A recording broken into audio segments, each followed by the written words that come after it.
Hello, hello, hello, everybody. Welcome to our official second Don Rosa live stream. As last time, I'm Yano. I'll be your host tonight. And yeah, since the last live stream in December was such a huge success, we decided to do it once again, this time from a different location. Don will be with us in a moment, but as last time, just let me quickly introduce you to all the Don Rosa social media where you can follow us. So, as usual, our main page is Facebook. That's facebook.com/DonRosaOfficial. There is also a group where you can chat with other fans and Don himself. That's facebook.com/groups/DonRosaOfficial. We're on Twitter. That's @DonRosa. We're on Instagram. That's @DonRosa. And like last time, if you enjoy the show and want to see more in the future, please consider supporting us on Ko-fi. That's ko-fi.com/DonRosa, because with the support from you guys last time, we were able to get Don some neat new equipment, and so we'll have some cool new features and better quality, and hopefully each stream will be better than the last one. And yeah, at the moment we're at about 200 viewers, and we'll be switching to Don in a second. So let me introduce the man himself. Here he is. Here is Don Rosa.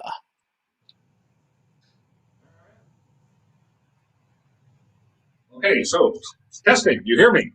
I hear you. We all hear you. Welcome, Don, to the second show. Thank you. It was fun last time. It's been interesting getting ready for this. Yano told you about with the nice donations we got. We bought a lot of equipment. Should I even say how much? It was like $700 or $800. Mm-hmm. I think we've ended up using about $50 of it. Well, no, we're using quite a bit, but I had got me an iPhone. What was it? A smartphone, which I've never had. And I never wanted. So I was going to mount that. I got a chest brace. I was going to mount that on my chest and have earbuds with microphones in them, and so I could walk around the room and look at things and pick them up and kind of show them to my chest. We couldn't get that to work, or if we could, it was just so more complicated than it really.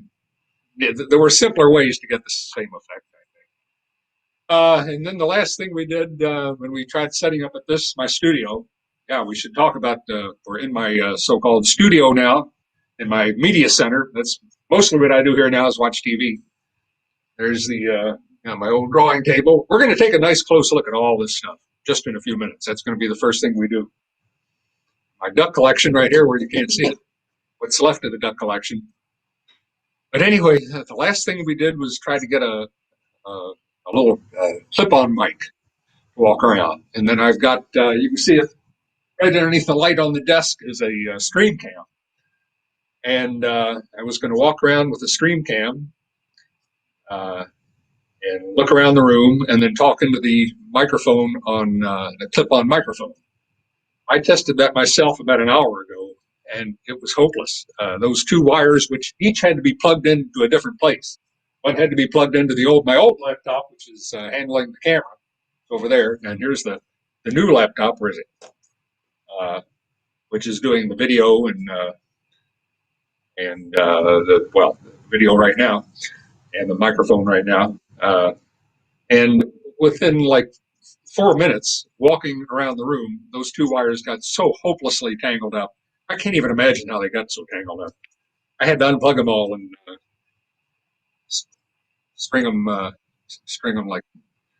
that was a mess. So now we've switched to most of the time. I guess I'll be sitting here.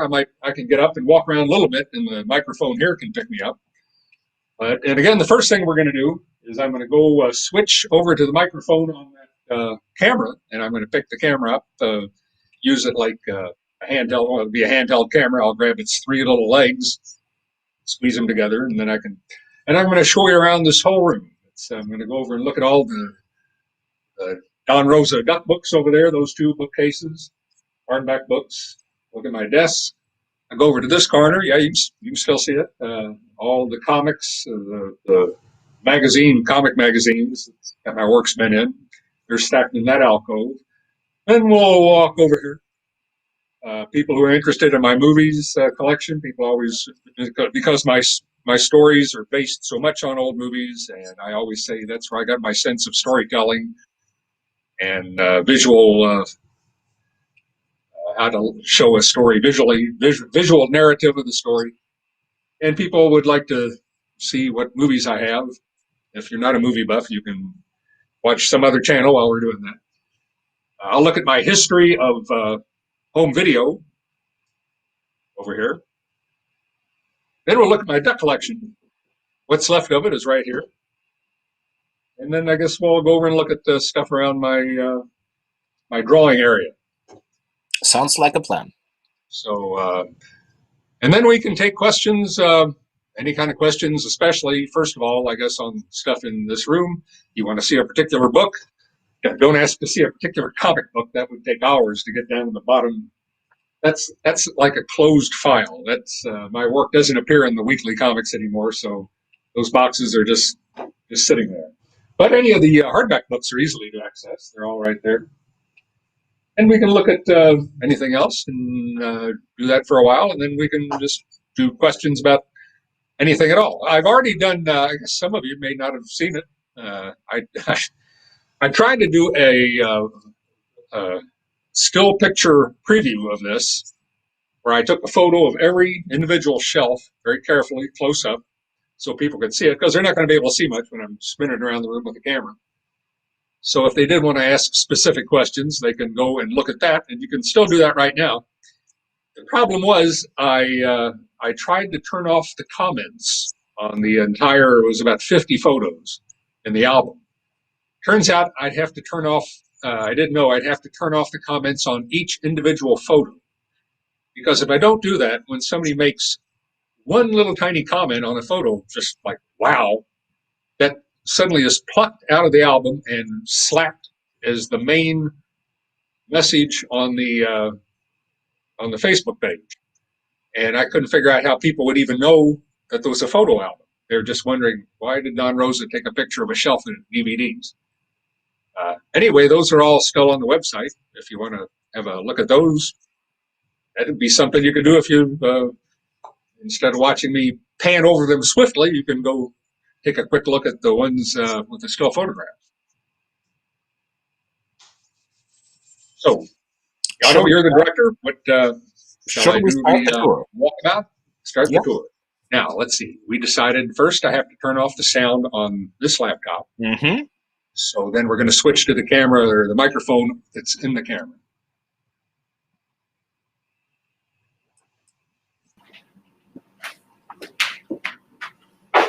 We already picked you up. Can you hear me? Yes, do you hear me too? I hear you too. Perfect. I hear a little echo, but so here's the camera. So you're getting two images or just the camera image now? All right. I'm going to pick the camera up, snap its little feet together like a handle, and put the wire in my hand. Here's Scrooge. Now, first I'm going to walk over in this corner. You can hear me, right? Yes, sure. You can see me? All right. Yep. I'm going to try to look. You all have to tell me if I'm not pointing the camera right. And just slowly go over everything in this bookshelf. That on top there is a gold brick-shaped cardboard box that was given out during a press conference in probably Norway or Finland when one of my new books came out. And so they had one of the books in there with other little gifts for to butter up the media people. Underneath that is many different calendars from different publishers. Don Rosa calendars where they use covers and pinups for each month. Here are some old Hall of Fames. Those were, Yano, when were the Hall of Fame books? In the 90s? Yes. So those are Hall of Fame. Early 2000s. Early 2000s. There, that's the new Polish Don Rosa library. The red ones are the Hall of Fames from, I think, Czechoslovakia, or the Czech Republic, rather, and Estonia. One of them is Estonia, and one of them is also Polish, but they They canceled that one. I think that little tiny one, it was too small anyway. There is the new Brazilian Don Rosa library. Started out Abril, and then it switched to Panini, 6 and 6, or 5 and 5 rather. All right, now here you see some records, LPs. Those are Tuomas's, Tuomas Holopainen, the single and the album of The Life of Scrooge, music inspired by The Life of Scrooge. Next are some dissertations, doctorate dissertations on my work. One of them by one of my good friends, Katja Kanturi. Then let's see, this in front of me is a transparent prize from an award from the Napoli Comic Con, Naples, Italy. And in back of that, you can see right through it, that's the Italian Don Rosa library when it was, I think last year when it was soft cover, 20 volumes in soft cover, and now there's the first 3 volumes in hardcover. And then the rest of this shelf, oh, here's an award from Ujianku, the wonderful restaurant in Rapallo, Italy, run by my great friend Fausto Oneto. Need to get back and see him one day. But those are all Italian anthologies with many people's work, but at least one of my stories in each one. So put them on the shelf. Next, we have the German shelf. These are all different anthologies again with different people's work. These aren't put upside down out of animosity. That's just the way the silly Germans do. I don't know why they don't put the spine labels on, so when you stack the book right side up or lay it on the table, you can read the spine like everybody else does it, but their spines always seem to be upside down. And here's Jano's new Don Rosa library. Very nice, very nice. Getting a special display because it just started coming out, 2 boxes. So this one box is turned sideways, so the old German Hall of Fames don't top over. Yes, and you can thank Jano for that. This is the only book series that is slightly better than the Fantagraphics. Oh, well, except for the fact it's written in gibberish, but it's got even more color corrections and a few other errors corrected. All right, next down here. Oh, there's more German. This is a conglomeration. It would take me too long to figure all these out. That's another award there. These are books about me, magazine articles about me. It's a book about, a Finnish book, of course, about famous or great people who were born in 1951. So naturally, a Finnish book, I'm in there. Old Donald Duck soda pop bottle. Just more different countries. See some French stuff here. There's Indonesia. That's the Rosa. Life of Scrooge should be over on the other side, but it's here, and that's the a Barks library that I had something to do with. So it's. Oh, I think they used some of my art in there for something. Okay, then here are the Pertwilloughby papers in Captain Kentucky. Scrapbooks of clippings from when they were in the newspaper. These are things I put together myself back in the 70s. Then some Pertwilloughby paper books and Captain Kentucky books. There's Jano's in there somewhere. Yes, yeah, I see it. Yeah, right there. And here's some American anthologies. I did the covers too, so I think that's what those are. Now we get to the Rogues Gallery. These are the unauthorized editions of my work. First, the German, back when I had no control over the use of my name or the quality of the presentation, and especially the Dutch, and some more Dutch books there. And then down on the bottom shelf, Hachette Picsou magazine. None of these are authorized, but at least I can prevent them from using my name. And here's two different, I heard somebody was surprised when they saw this, two different Life of Scrooge artists editions from IDW.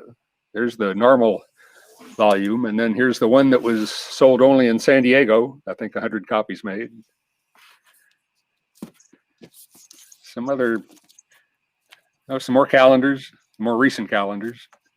That's the Italian calendar just last year, 2020, and what a year that was. And an art portfolio. Okay. Am I going too fast, Yano? No, it's perfect. All right, I doubt that. So now this is the main bookcase. What do we have there? Oh, it's the Russian Don Rosa Library. Still looks like the Fantagraphics. That's part of the agreement. All they do is translate it. Don't change any art. Now, that applies to all the Don Rosa libraries based on Fantagraphics. They can't change sound effects. They can't change background signs. Then this group here, I'm particularly fond of, right from here over to here. These are Barks Rosa collections. These are these German? No. Finnish. Finnish, Those are the Finnish ones. And more Finnish books. These aren't really but what these are, they do the Bark story and then my sequel. 2 or 3 pairs in each book. And these were actually just giveaway premium books in Finland. They send them to subscribers. So there was a Bark story on one side and a Rosa story, not the sequel. That would have been nice, but Rosa on the other side. Then we have a 10 volume, or it was 11 volume, Norwegian. This was real nice. They had to pad it a little bit, but that's part of the editor's job to make them each issue fill out. So, in other words, some of the things in there weren't quite sequels, but they were very clever. I mean, the choice of the stories. And now that's the same book series in hardback. They're up to number 5. These are the American version. Always not quite as good, unless it's done by Fantagraphics, which these weren't. This is the Swedish or Danish. Bull. I'm better than most Americans that I know the difference between Finland and Estonia, but and I do know this. I just can't recognize them. Their books, they're both from Egmont, so they look very similar. Like the way down here, the Hall of Fames. They look alike. I'd have to get one out and try to find Scrooge's or Donald's name in it to know which. I know how they say Donald in Danish, and I know how they say it in Swedish. That's the only way I can tell them apart. And then these are the German. And then on the end, we switch. That's the authorized French edition. Their Don Rosa library. It's not based on Fantagraphics, but it was also panel by panel. I had the power and the ability to correct and direct the coloring and the sound effects. So that's as good as you can get in France. And I hope someday all the people who grew up with this stuff printed poorly in Picsou will try to see what it should have looked like all along. No, here we go. So, here's see, I have to look over at the camera on my laptop now and then to see if I'm pointing right. This was a set of cards put out by an American company, Famous Cartoonists card series. This is number 5. See, they were listed in order of importance. No, I don't know how I got to be number 5. They were just random. The curious thing is they were black and white photographs that they colored. My hair was never slate gray. I think at this time it was still red, probably. But that's strange looking. But anyway, in back of that is the Don Rosa collection, Egmont publication, the large size deluxe. Some ways superior to the Fantagraphics collection because they were allowed to use more artwork. And of course, it's greater dimensions. So what is that? Norwegian? See, it looks the same as this one, and they're 2 different countries. It's an Egmont country. Here's Jano's Bertolbi Papers book next to a Greek version. Lovely book from Italy, put out by the, pronounce it right, the Duck fan group, Pepper Sarah. What is it, Papa Jan? Vera, I still get chills right there. It's too big. Doesn't fit with all the other books. And the Don Rosa collection from, the Don Rosa library from Fantagraphics. And here, hiding behind one of the gifts a fan drew for me, myself as Scrooge the Shoeshine Boy. That's me at age 7. Very clever. I didn't even get it at first. I was wondering who that silly-looking kid was. That's the Finnish. No, it's not. What is that? That's the one that didn't come in boxes. Danish. Danish, right? The Danish Don Rosa collection. Yeah. Then the German Don Rosa collection, right? The gray one. Yes. And then either the Swedish or the Danish or the Danish or the Swedish. And you can't mistake the Finnish version because they never could get my name spelled right. No, seriously, folks, that means by Don Rosa, I guess. That's a form they have. But they spelled my name better on these books, and they were so proud they got it right, they put it a little bit too large.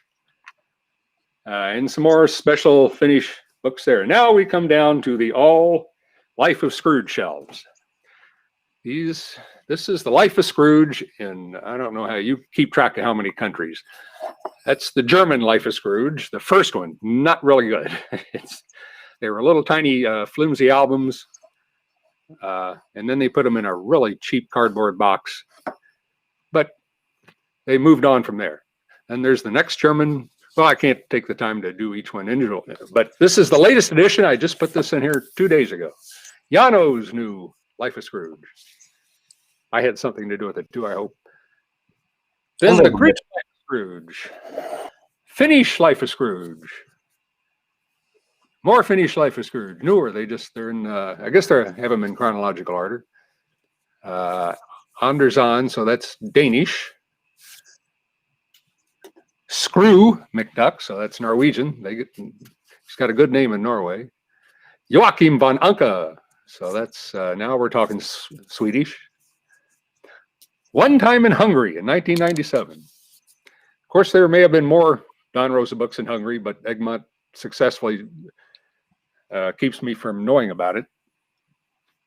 I remember the first time I visited over there in 97 when they were doing all the Life of Scrooge books, showing me the ones that the Swedish and German and Danish, etc. They never told me about the Hungarian, and I was walking through an office and I spotted it. I said, "Oh, here's one you forgot to tell me about." Didn't matter, I wasn't getting paid for them anyway, but I figured they'd at least tell me about them. Here's Iceland, Life of Scrooge, 2 volumes. Oh, what do we got here? Czech Republic. Pitsu, excellent. Oh, this is, I guess I should show this to the non-French. Do it with one hand.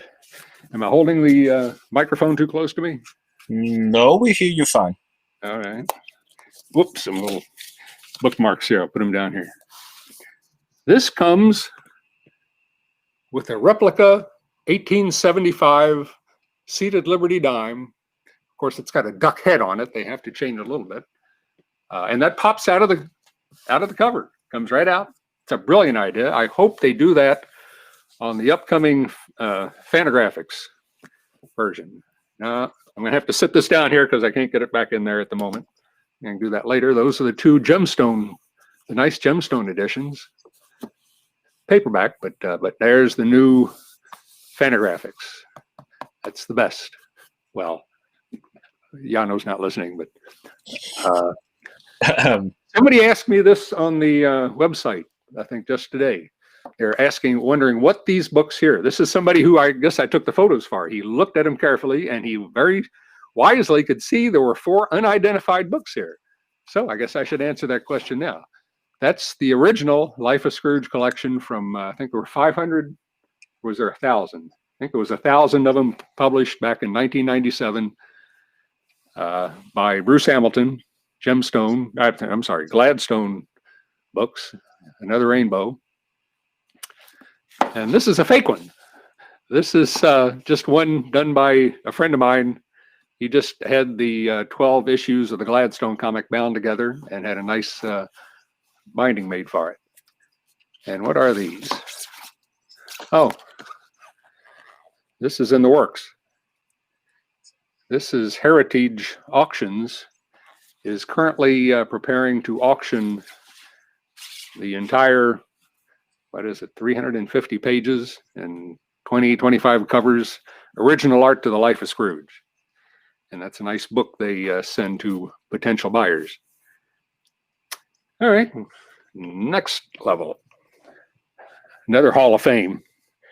Swedish or Danish, I don't know. These are Polish, older. These are Spanish. I think this is Spanish also. It's a French, an interesting French book. These are all Dutch. This is the Dutch Life of Scrooge. It's sitting upside down because they refuse to cooperate with me. I mean, just a matter of giving me some quality control, because the Dutch were terrible. They would never use the right artwork, and they wouldn't care. Would never communicate with me, never answer messages. So it's upside down. Here, what are these are Indonesian. This over here was, did I say that was the Life of Scrooge? I think that was just like a Don Rosa library. Oh,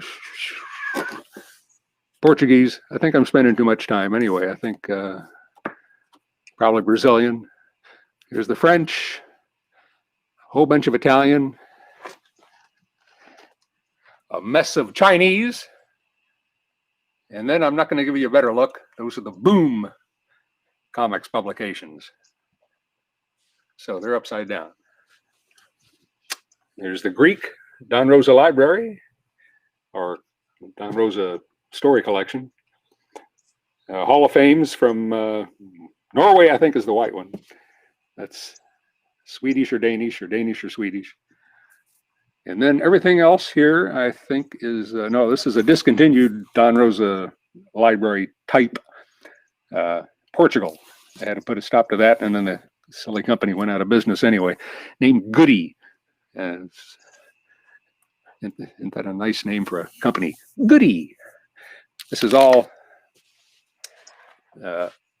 Finnish. Here's the Daisy Ghetto. I don't like Daisy, so when her figurine comes with Donald Duck figurines, I put her down here in the dark corner. Now, here's my old antique executive desk, giant desk I've had for, gosh, since the early 70s, I guess.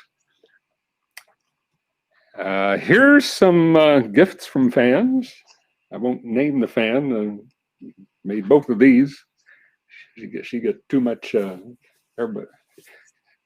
special attention, because all the fans are nice, but these are nice. See, that's from A Letter from Home, a scene. There's Scrooge and Goldie. And I'll go upside down for a minute. There's even a secret compartment here where he has his gold nugget and his, I won't get them out.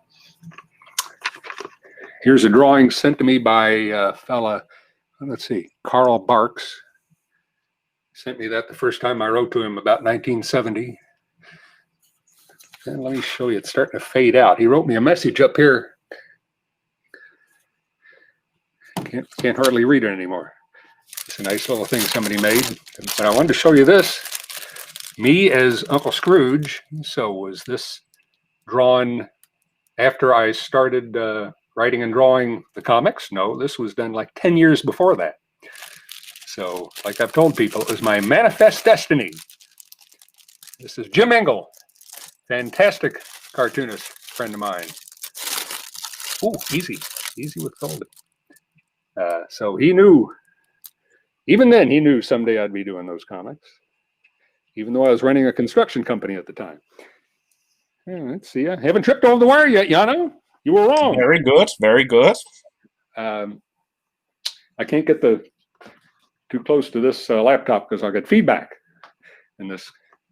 Here is from the a preliminary version of it was going to be a centerfold in the I Still Get Chills. Lois sent me a preliminary. Makes a nice placemat on the desk. Here's another wonderful creation from that special fan. I'd like to show this to you, but that'll take some time. Maybe next time. And here's just as nice from another fan. There's some big figurines. Some American magazines, local magazines, where I got some publicity, which is unusual. Here's an old, I got away with an old stand-up comic rack from Europe, from an Egmont country. Put some of my key issues in it. You know, these are 20 or 30 years old. Should we look in here now, Yano? Why not? As I sit on the website, anybody who shows up here with some suitcases and wants some books, these are all the extras that the ethical publishers send me. And I've got nothing to do with them. And people, I can't give them to Americans because they can't read them. So they just pile up in here year after year. Every once in a while, somebody comes by and I convince them to take as many as they can of the ones they can read. All right, keep going. Yeah. All right, are we gaining viewers or losing them? About the same. Oh, So, all right, I better get through this a little quicker. Well, this is just the all the comics, boxes full of comics going back to about 1990 when my work first started appearing in Europe.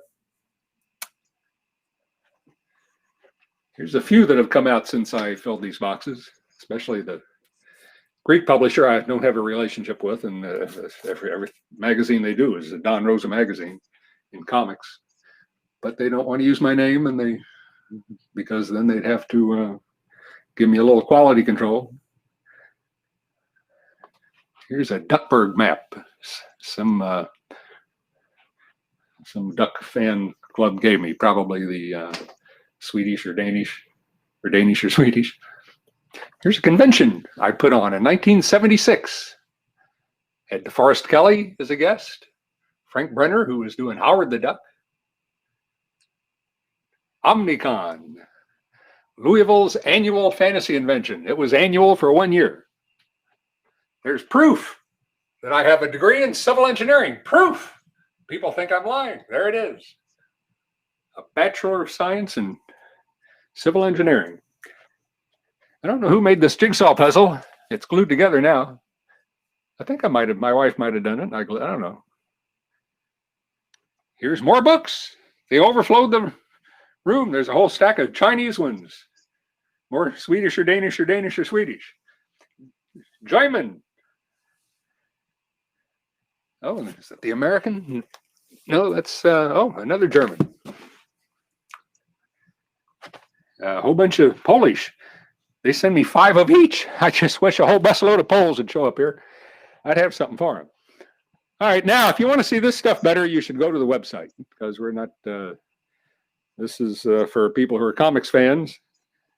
So I'm not going to spend too much time on this. This is my collection of DVD sets based on particular directors or actors or companies like Hammer Films.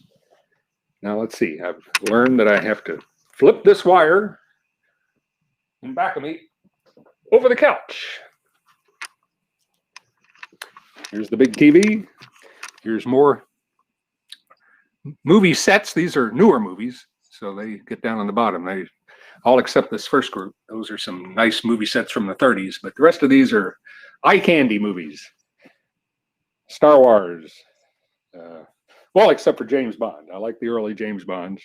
And like I said on the website, also the Back to the Future. Those are my favorite movies of the last, since 1965. All right, we'll go back in this alcove for just a moment. Here's more. Whoops. Yeah, see, I'm knocking things off the table in back of me. All right, well, keep moving. Zip. Yeah, all right. So I'm not going to show you all this. You can, like I say, you can look on the website if you want to see a detailed photo of every one of these shelves. And these over here. There's a Star Trek TV. These are all TV series here. These are just waiting to be put away. TV series.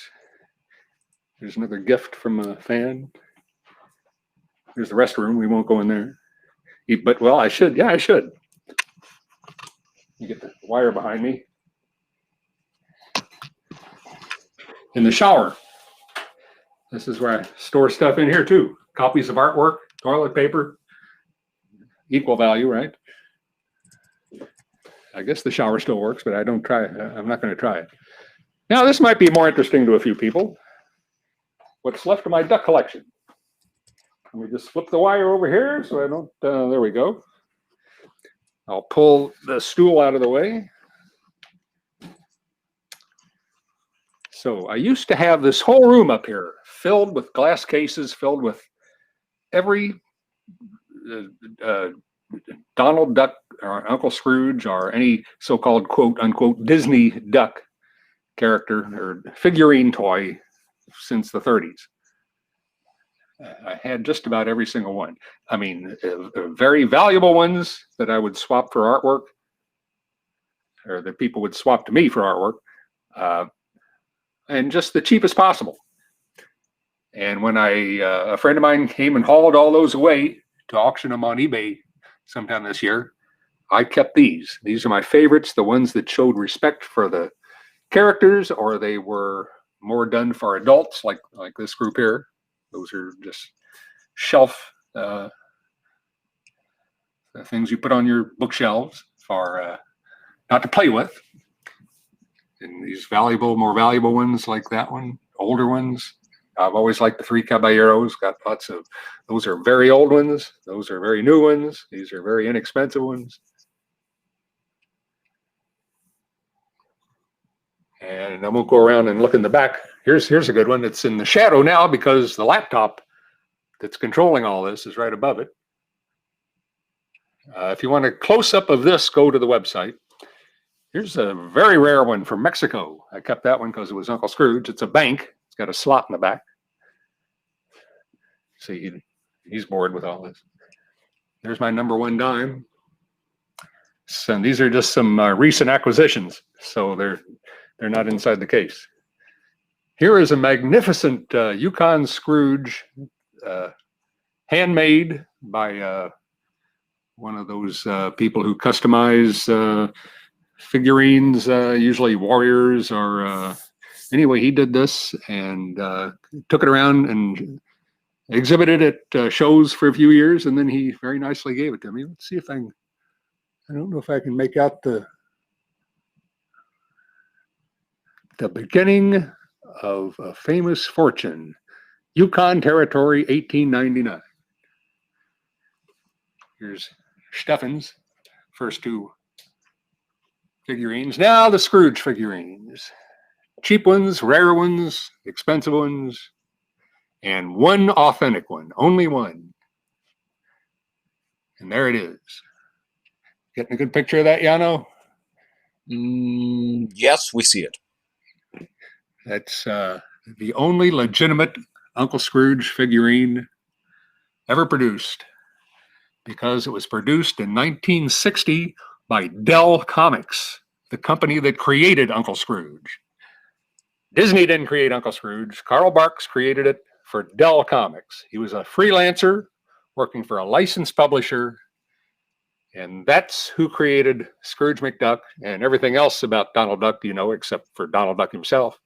And he even recreated Donald Duck for the comics. That wasn't Disney's Donald Duck. But this was something they I think they gave it to subscribers in 1960, or maybe sold with subscriptions. Okay, let's see what else. Like I say, there are expensive ones, cheap ones.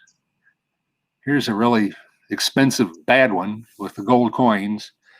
But believe it or not, he even had gloves on.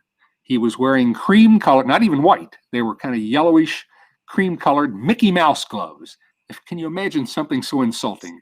And this was expensive. It came from the Disney company. I think it's a Disney Classics collection. And they know so little about the character created by Doll Comics They didn't even know he doesn't wear gloves. And nobody caught it. So I painted the hands white. I have to. I couldn't have that in the house. And there's some real cheap Scrooges down here. Okay, we're getting close to the end. Let's go, but I have to look around the back of this. Is it too dark, Yano, or does the camera light it up a little bit? No, we see it. All right, just more and more.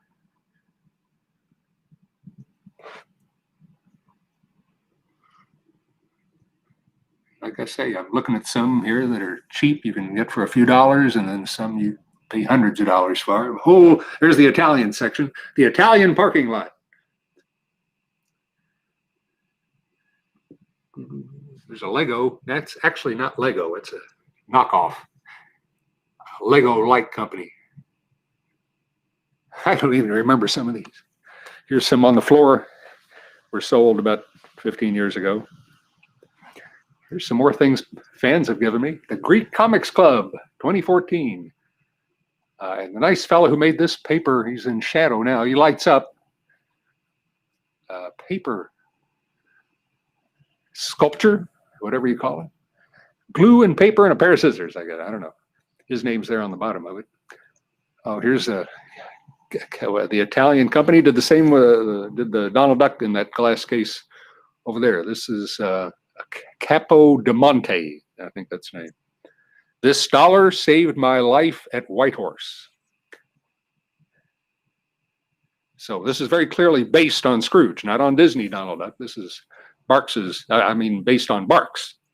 This is Barks Donald Duck. And in this treasure chest here is something I added. One of Carl Barks's drawing pens that Professor Donald Alt sent me. I don't know what stories that pen may have worked on. Well, let's finally get to where I did my work. Now this right here, it just kind of belonged here. It used to be in another room in the house, and it got crowded out by some new furniture or new TV or something, and I've got no place else to put it. So it's sitting here until I come up with something. So here on this little dinky I think it's like a child's drawing table that I got when I was about 15 years old. And that's the only drawing table I've ever had. Look, it's just about worn a hole in it. And all of the wrong, that's why I refuse to answer questions about what equipment I use, because it's not the right equipment. So you shouldn't be asking. But I just made it up as I went along. I never learned how to do it right. I just go to the store and try different things. And so, oh, well, I have to show off my two Eisners. There's a Barks lithograph that Bruce Hamilton sent me. I would have rather had another one, but that's the one he wanted to send me. So all these markers, of course, I'd never worked in color in the comics, but now I do. When I do private commissions, I use these nice commercial grade color markers if the people want them colored. There's my Barks library sitting nearby for quick reference when I was drawing, in the days when I was drawing. It's really getting heat up by sunlight. I found that interesting. Look at that. That's not direct sunlight. That's just reflected sunlight from these windows here. So learn to store your books in dark rooms. The people are going to laugh at this. I saw this on eBay once, a slabbed, not just a Rosa book, but one of the Brown Canes. And it was slabbed and cost, I think it was $12. And since I abhor slabbing comics, I just thought this would be a little black humor. So I've got a slabbed, okay, and of course the people who slabbed it had no idea how rare it really was, because it's one with the Brown Canes. Oh, that's not a good view. Let's get around the other side. And I think we're about done. You happy? These are file cabinets. These are, let's see, this is how I learned the first 2 or 3 years of doing duck comics. I guess this would be interesting. I had to learn from just running start, how to draw Scrooge McDuck. I'd never done it before, except for maybe one little spot illustration in one of my fanzine articles. So look at it. I took all of my comics from circa 1952, the actual old comics. That's Marx's best years, I think. 51, 52, 53. I took them to the copy store and made a copy of every 2-page spread. And then I went home, and my wife and I think we cut all the individual panels up and then sorted them in stacks. And here's how I sorted them. Let's see. Blank expression. I guess these are just heads. Yeah, blank heads, a blank expression. Blank expression bodies. Blank expression bodies pointing. Running. Okay, now we go to happy heads. Happy bodies. Happy pointing. Happy running. Sad worried heads. Sad worried bodies. Ecstatic heads. Scrooge can be ecstatic. Ecstatic bodies. Mad heads. Mad bodies. Mad pointing. Mad running. Rear views. Falling. Proud, sly, arrogant. Furious. Scared. Scared running. Whipped, grieving. Prone. Whispering. Interacting. Examining. Climbing. And exteriors. Oh, there's some gyro. That's how I taught myself. Oh, there's more thrown back here. Gladstone, Flintheart. People. Mark's people. Not dogs. They were people. All right. And in this, here are the scripts for everything I ever did. Let's see. The oldest one is Uncle Scrooge's Fortune on the Rocks. But these aren't scripts. These are the storyboard scripts. Those are filed. I'll show you that in the middle, in a minute. Duck scripts. All right. I was thinking I was going to find the Son of the Sun. So the Son of the Sun must be somewhere else. Let's see. The second one starts with His Majesty McDuck. So this is my original script. And I guess it contains deleted scenes. There's a deleted scene right there. Someday I should reread these, if I could stand it. No telling old deleted stories. Should I grab a few more? Well, I should grab this one. It's upside down. That's not the way you should put them in there, stupid. All right, come on. There. All right, it's getting worse. All right, it's taking too long. The Life of Scrooge McDuck. Part 1, The Last of the Clan McDuck. All right. Missed. Sorry, folks. There. Now this must be the other piece. Put it back in the right way. The Guardians of the Lost Library. So this has also got Life of Scrooge in it. And so on. So these are all, there's another one in upside down. What's the first story in there? Oh, well. Have we got anybody left watching, Yano? Yeah, there are still people. All right. And there's suckers for punishment. These are the storyboard scripts and my copies of the artwork. Let's just choose one so you know what I'm talking about.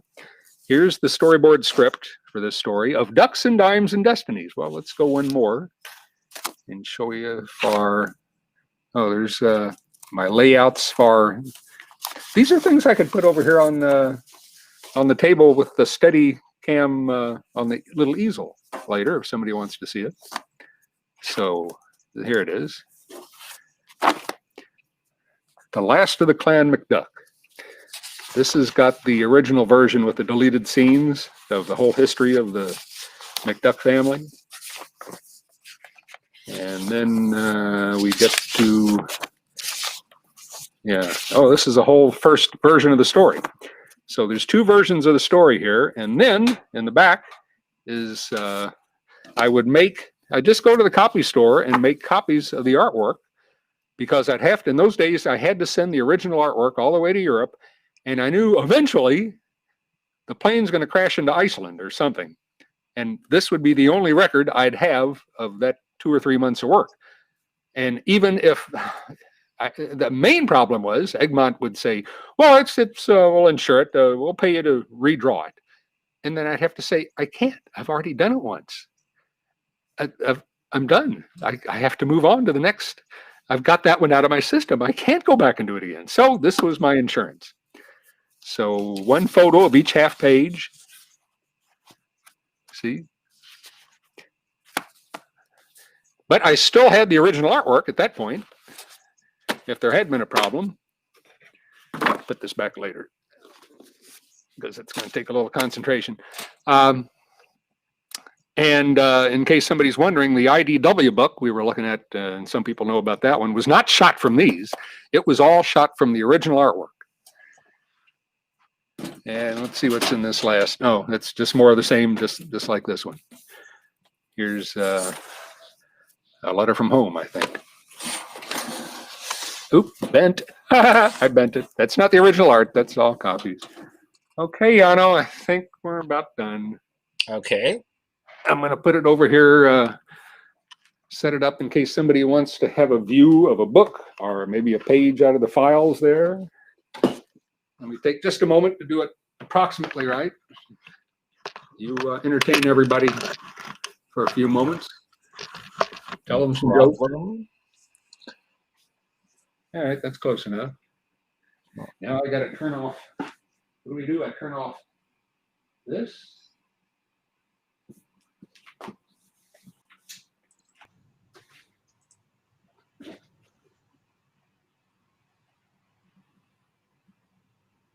All right, you hear me? You should, there we go.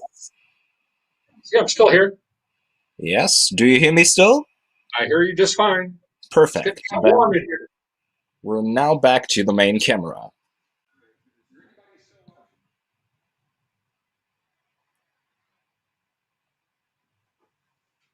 Anybody still watching? Yes, we still have lots of viewers. Yeah, So we had, how many did we have last time? Like 800?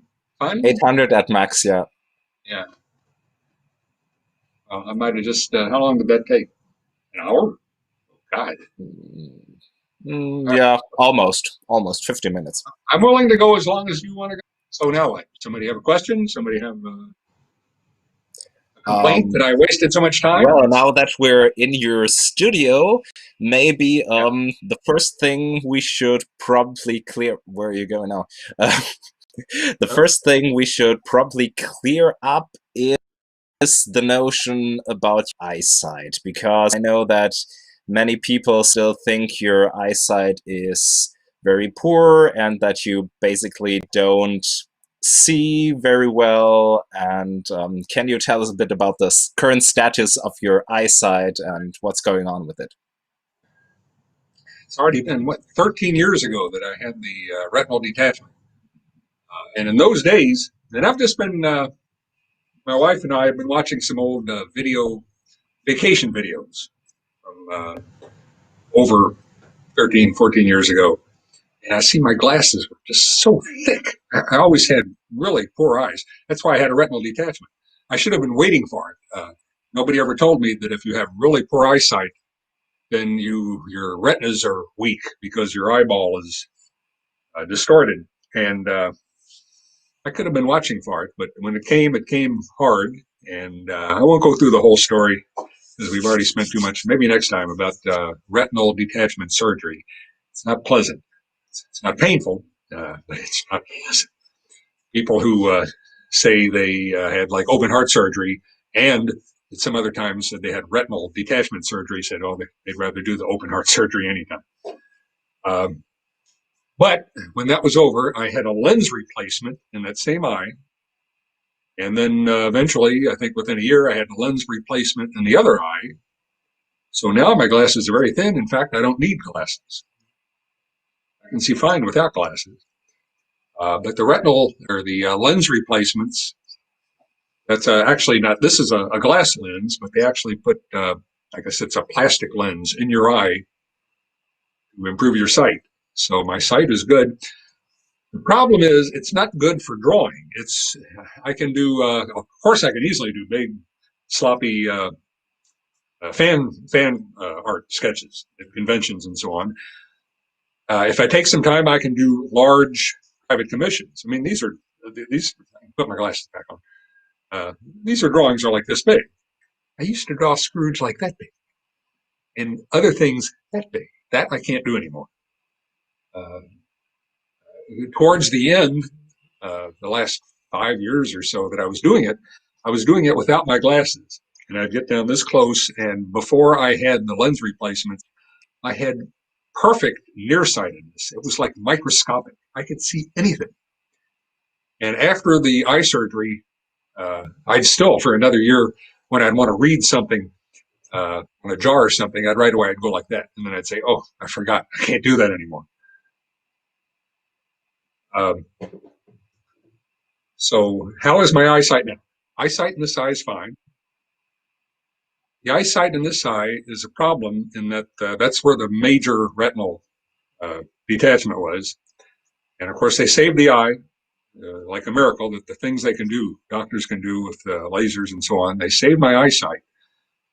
But it was so far gone that the retina reattached at a slight angle, and it's scarred.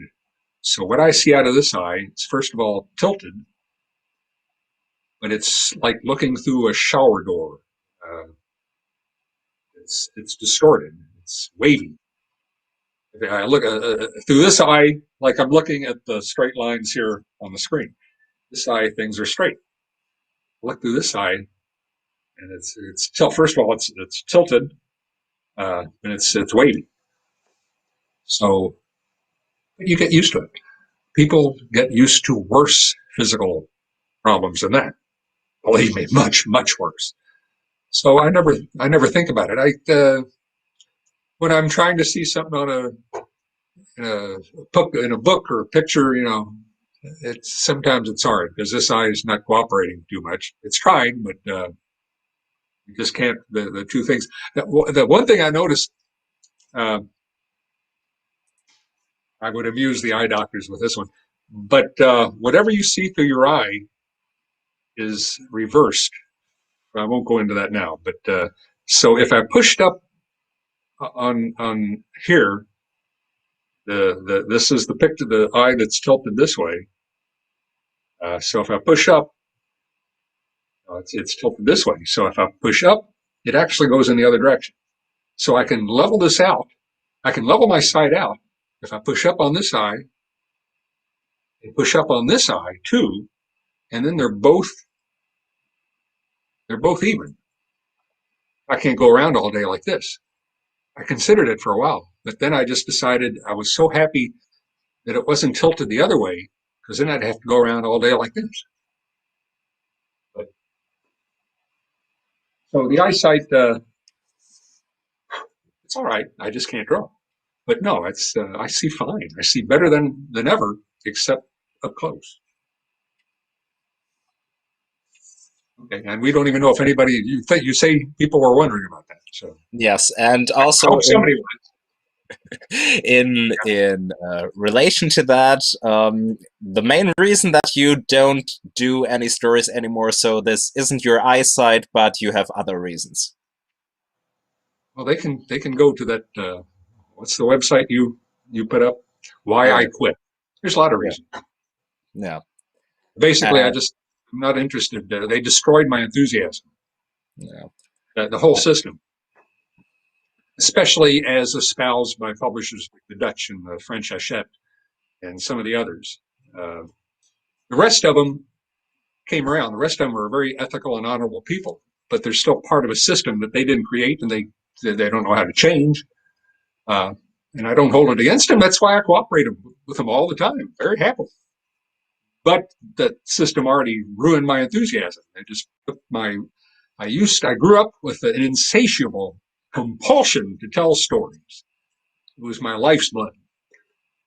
And they just, I guess I'm glad they destroyed it, because I couldn't do it anymore anyway. Not the way I wanted to. I wanted to do everything. I wanted to write it. I wanted to create it, write it, draw it. I guess, I don't know how much normal people know about the comic industry.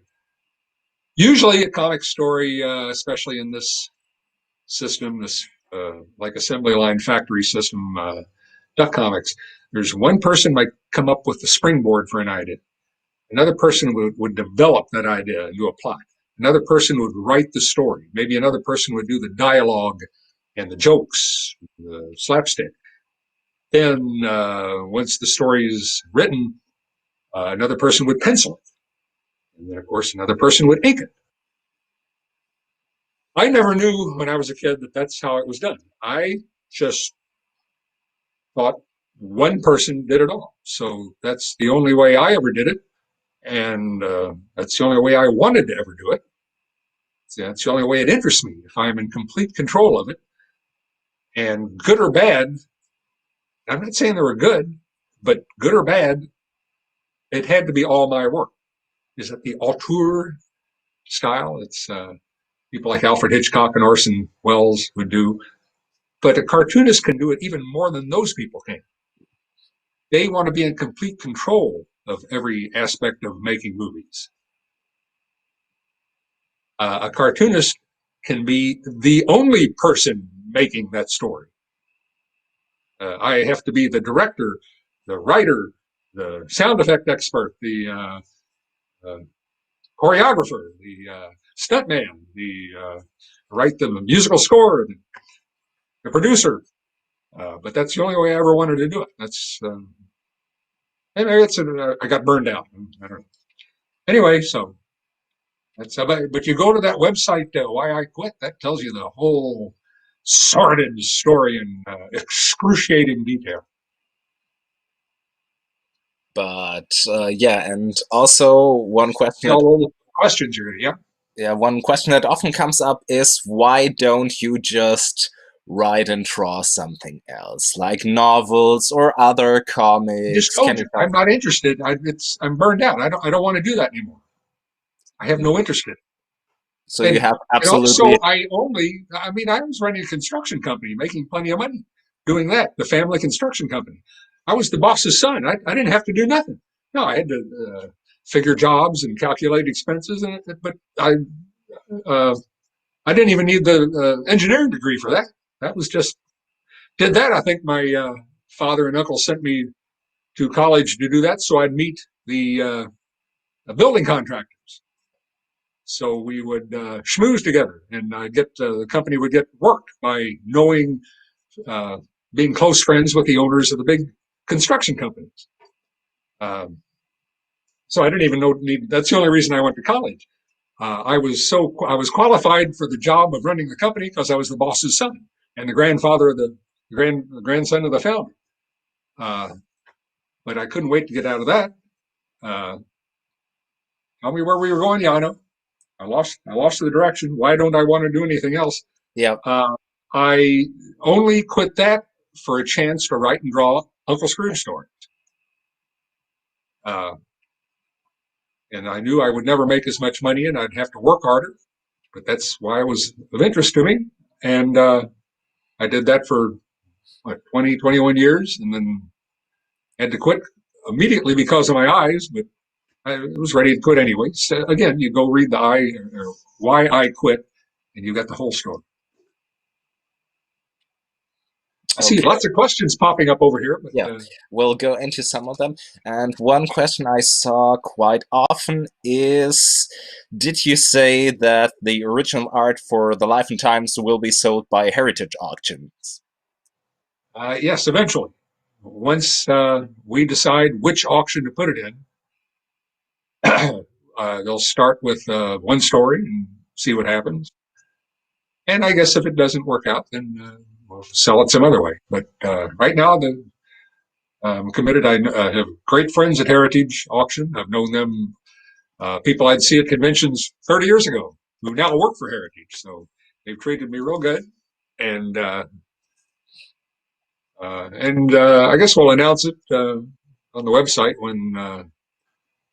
whenever that auction comes up. It's not scheduled yet.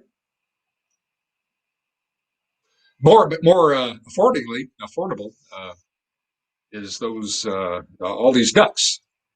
This room, people still talk about seeing your house tour, and you spent a lot of time up here, and so did did Morgan? Did he film some up here too in the Scrooge mystery?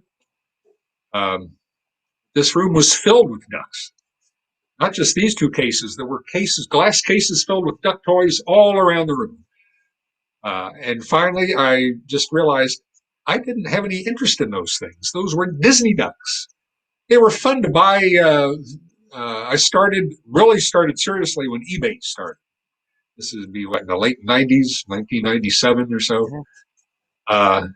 And I'd been walking through flea markets by that time, maybe 20 years. Going to flea markets, you'd have to drive across town or across state to go to a flea market, one of these giant flea markets. You walk up and down the aisles and up and down the aisles and look as hard as you can. And maybe once in a great while, I'd find one thing. And have to argue with a flea market dealer who always thinks it's worth 20 times more than it is, especially if it's a comic book. I never buy comic books at a flea market. They have tattered, beaten up comics and want $100 a piece for them. And even now, one of those in nearly mint condition to be $1. But flea market dealers are just, well, they're flea market dealers. That's their job. And then this thing called eBay popped up, an auction site designed for the benefit of buyers, not sellers. That's the beauty of eBay. We can go into eBay a lot. I could talk for 2 hours about eBay. eBay is one of the greatest inventions of the 20th century, next to TV and airplanes. It's not any longer. It's been ruined now. There's no more auctions. So not for the stuff I'm looking for. It's all just buy it now or scram. But as I logged into eBay the first time, and I put my little keyword search, and in that one moment, it was like 10 times more Donald Duck figurines right then and there, parading before my eyes than I'd seen in 20 years of walking through flea markets. So that was eBay for me, was the golden years of collecting duck figurines and then also comics. And I had a system of bidding. It's still a secret system that I would virtually always win. But if anybody wants to have a live stream about eBay, I can do that with great enthusiasm sometime. So, but what I was saying was those were all, first of all, based on Disney's ducks, not Marx's ducks, and also they were designed by people who really didn't know what they were doing, and especially in the Disney, they were bad. So it was just a challenge to find of all these duck figurines. That was a challenge. I'm a collector who it's a challenge to find something, not necessarily a value, just to find it. That's what's fun about collecting, not to create a portfolio of valuable items. That's a modern American misconception. But just to hunt down rare things, rare but not valuable. People don't understand the difference. Difficult to find. And finally, one day I just said, I don't care for any of this stuff. I care for just a handful of it, and here that handful is. Anyway, those were carried away by a friend in California, and he's had it. He's been photographing it and making certificates of authenticity that I drew, and then I'll eventually sign, autograph on each one, and I'll sell these in individual lots on eBay sometime, and I'm sure he'll let me know, and I'll announce it on the website. And he will start auctions just like we start the art when we have some commissioned artwork that the person decides not to buy or doesn't show up during a tour to get. We put it on eBay, and there's, the starting bid is like €1. So it sells for whatever it sells for. And that's the way the ducks will sell. And maybe we'll do okay if people want to just have one Donald Duck figurine that used to belong to me. But we'll let people know. So I'm sitting further away than last time, so I can't see what the questions are. Get you some additional through What some. is your favorite duck? What is your favorite duck? You've got your hands full picking up from all of these. What is my favorite duck? This person just wander in from out. What duck, like a gadwall or a wood ducks? I think are beautiful, very colorful. Don't you think so? All the different colors on feathers. Okay, I think see some people are interested in the background story of why you did and how your involvement with the Tailspin series came to be. Well, as soon as the Son of the Sun appeared, or soon thereafter, I started getting calls from a guy named Jim Magon, who was the guy responsible for DuckTales. And he wanted me to go to work for Disney doing DuckTales. And I told him for the reasons, and I did not have any animosity to Disney in those days. I didn't know what they were like.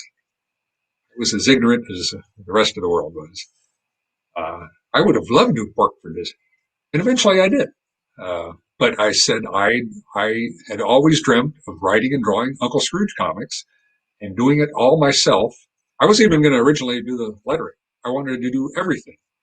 And I said, I certainly was flattered he wanted me to write scripts for DuckTales, but I said, and if I was doing that, I'd just be writing. I wanted to, if I was doing a cartoon, I'd want to do all the animation cells. I'd want to do all the voices. And when I do comic books, that's what I'm doing. So I just know, but thanks, but no thanks. I'm finally, the dream of my life. I've been given the opportunity to write and draw Uncle Scrooge stories for this little tiny company in Prescott, Arizona. Had about, and I knew nobody was going to read them. And I still, at that point, I had no idea that Donald Duck, that Barks's Duck comics were the best-selling comics every place on the planet Earth except in North America. I had no idea. So I told him I just wanted to write and draw the stories for Gladstone. Anyway, I don't want to get into the other reasons I had to quit Gladstone because Disney started to let their power be felt. Their insane, maniacal power. So then after I had to quit working for Gladstone, like I say, is another story, I got back in touch with Jim Magon. His name was spelled Jymn, I think, Magon. I wonder what he's doing now. But he was a hot shot at Disney because he came up with that idea. He came up with gummy bears. He told me the story about that once. He said, Eisner, not Will Eisner, not the guy behind the award, but who was the Eisner? Michael. Michael Eisner, ran the Disney Corporation.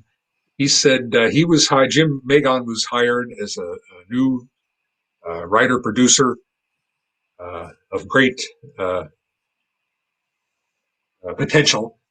And he went and visited Michael Eisner, and Michael Eisner sitting at his desk. He said, something I think we should do a cartoon, a TV series about. My grandchildren love these little gummy bear candies. I think you should do a series about gummy bears. And he said, well, you did it. And you do what Michael Eisner says. So a cartoon show about gelatin candies. So his next idea, he was a Barks fan. He's my age, so naturally he's a Barks fan. People in America were Barks fans if they're old enough. They wouldn't have known his name, but he was a comics fan too, so he knew he was. And he pitched that idea. But anyway, when I called him up and I said I quit my job doing Duck comics because one other division of Disney was interfering too much. So I said, now I guess I can go to work for your division. And he said, well, we're done with DuckTales, but now we're working on Tailspin, a new show. And I said, well, all right. And they flew me out to Hollywood. First time I'd ever seen the Hollywood sign on the hill. Stayed at the Beverly Garland Hotel. She's an old actress from the 50s who retired and bought a hotel. I do remember when, I'm glad you asked me this story. When I was there, every morning Jim would, on his way in from his home in the hills, would come by and pick me up and take me to the Disney studios and show me around. And let's see, which part of the story should I tell? In which order? The part I'm thinking about now, because when he picked me up, I was in Hollywood the first time since, I think it was 1948, when it snowed. It had not snowed for, what would that be, 30 years, 40, 50, 60, 70, 80, 40 years. Uh, and he pulled up outside of outside of the lobby, and his car was covered with snow. Everybody in the hotel rushed out to say, "Look at that snow!" So that's my main memory of that trip. Uh, but every day I don't know, 4 or 5 days, he'd take me in and they'd tell me the whole story they had for this Tailspin show.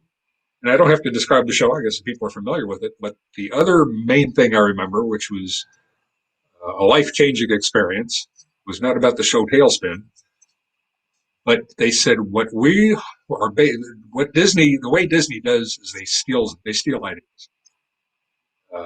Like Kim, the White Line. That's one of the worst ideas. And that's why they used to use so many fairy tales. They're free. They don't have to pay anybody for those. But they were going to sort of lift the idea from the movies of this guy named Miyazaki. And they wanted to show me the one that they were most interested in copying was called Laputa, the Castle in the Sky. So they set me down in front of a TV and put their videotape in the machine, and I watched I guess it was a dubbed version of Laputa. This was an epiphany. This was the most magnificent animated cartoon I'd ever seen. So forget the rest of the story about Tailspin, but I went from there to being a major Miyazaki fan. I've got everything he's done, the things that haven't been released on BD or DVD. I've got bootlegs from Hong Kong. I don't approve of buying bootlegs. I only buy bootlegs of things that once they are put on legitimate video, I will buy. So I'm not stealing. I'm just borrowing something. All right. So I'd rather talk about Miyazaki, but back to Tailspin. I wrote the very first episode of Tailspin that was written. Not the first one that was shown on TV. That was a 5-part that Jim Magon himself and his partner wrote. The first one I think I did was called, well, I did two. I only had, and both of them I made puns off old movie titles or songs. It's one of my favorite songs is I Only Have Eyes. I only have eyes for you, dear. So I did I Only Have Ice for You. And it came from Beneath the Sea, Duck, based on the movie Came from Beneath the Sea, old 50s monster movie. Prehistoric monster movie. So one of those two, I forget which, was the first one actually sent to Korea for animation. And let's see, of the two I did, It Came from Beneath the Sea Duck was filmed just word for word, scene for scene, as I recall, exactly the way I wrote it. And the other one was I Only Have Ice for You, was nothing like what I wrote. They completely changed it. Jim Magon rewrote it completely. And I even said, but they tell me what the plot was. They tell me, write the story that this happens and this happens and this happens. But, it's the screenwriter's job to do the dialogue and logistics and narrative, whatever. So I said, you didn't follow any of my screenplay. And he said, but you did it exactly as we wanted it. And we had to see that done that way for us to know that it was the wrong way. So they still paid me the full amount. And it was good pay. But I couldn't enjoy, first of all, I couldn't even enjoy doing just the screenplay if I'm not also going to do the voices and the animation and the coloring the cells. And, it's that problem again. And the second, even worse problem was I just couldn't enjoy doing work that somebody was going to pay me for and not use. I can't have any self-respect doing that. So I'm not sure what would have happened there. Oh, well, I quit. And I tried this wild notion. And this is another story we can tell on another time. But I had this wild notion about I had finally learned that there were publishers in Europe who were producing Donald Duck and Uncle Scrooge stories, which I'd never dreamt possible. And I thought I'd try maybe getting some small job working with them. So we can tell that story some other time. Does that answer the person's question, or did they have I more? guess so. I guess so. Well, here's another question that comes into what you just said about the Miyazaki movies, because someone wants to know what are some life or in general, what are some movies and TV shows that from the last 20 years that you like the most? Oh, Because last 20 usually, years. hmm No, none. 20 years. I don't care for them. I watch them. There's TV shows now have completely metamorphosized into something different. They are long, drawn out soap operas. I've watched things like people say. Well, let me jump back about to how long ago was Firefly? That's oh, within 20 years easily, right? early Uh, 2000s, yeah. huh? I think early 2000s. Okay. Well, that's just barely within 20 years. I'm a big fan of TV, of American TV. Well, that's the only TV I know is American TV. Of the British TV is nice. That's where the Avengers comes from, and one other particular show starts with a P. Uh, but I'm a big fan of television from, say, the late 50s to the late 60s, maybe to 1970. Huge fan. Those were all, that was the golden age of television. Uh, and after that, there wasn't anything after at least 70. There were so many nice Mary Tyler Moore shows. I loved all of her stuff. But after 1975, nothing interested me.